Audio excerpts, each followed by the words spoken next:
Assalamualaikum Ustaz. Waalaikumsalam warahmatullahi wabarakatuh. Saya ingin bertanya mengenai sesuatu.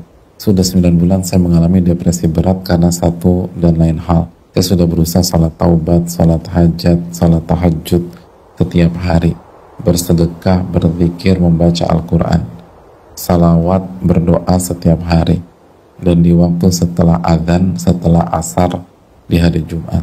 Tapi mengapa pertolongan dari Allah belum juga kunjung datang untuk saya? Bukankah pertolongan Allah sangatlah dekat? Apakah Allah marah dengan saya, tapi bukankah Allah maha pemaaf?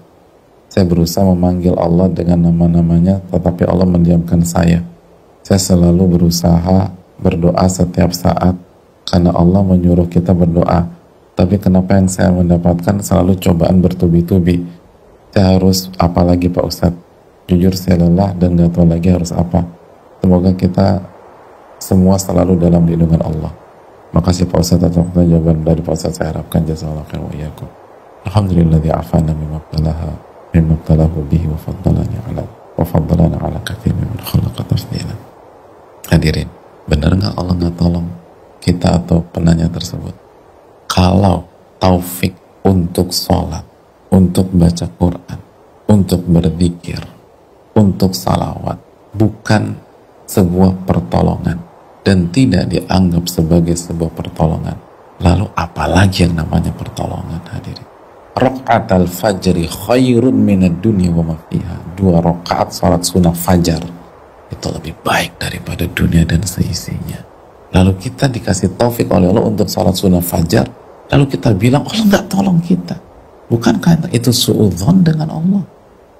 Ini bukan Allah nggak tolong, ini karena kita tidak mengerti apa makna pertolongan.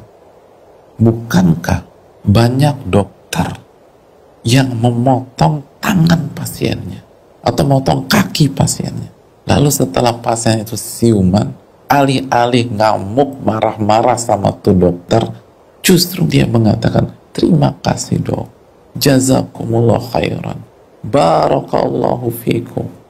Kenapa didoain jazakumullah khairan? Karena kita semua sepakat itu adalah sebuah bentuk pertolongan untuk menghindari hal yang jauh lebih parah lagi. Jadi yang membuat kita depresi 9 bulan bukan Allah nggak kasih pertolongan, tapi karena kita buruk sangka kepada Allah.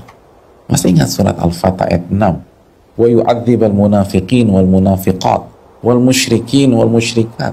Dan Allah mengadab orang-orang yang munafik, laki-laki dan wanita, orang musyrik, laki-laki dan wanita. Apa salah satu karakter dan sifatnya? Adh-dhannina billahi dhanna saw.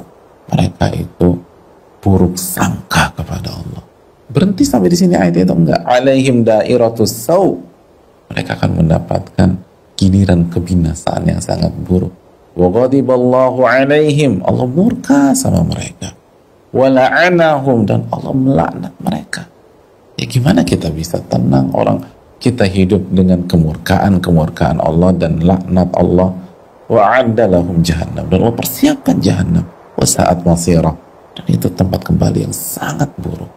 Bukankah Nabi SAW bersabda bahwa tidaklah seseorang hamba berdoa tanpa ada unsur dosa dan silaturahim kecuali Allah kabulkan dengan satu dari 3 cara. Yang pertama, an yu'ajjila lahu fid dunya, Allah segerakan di dunia permintaannya. Yang kedua, an yudakhirahu lahu fil akhirah, Allah simpan nanti di akhirat. Yang ketiga, an yasrifa anhu su'an minas su'i mithlah, Allah palingkan bencana yang senilai dari permintaannya.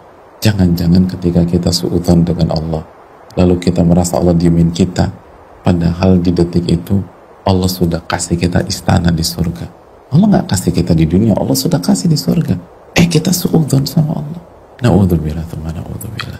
Oleh karena itu istighfar kepada Allah, taubat kepada Rabbul Alamin, dan teruslah ingat, wa ma khalaqtul jinna wal insa illa liya'budun. Tidaklah aku ciptakan jin dan manusia kecuali untuk beribadah.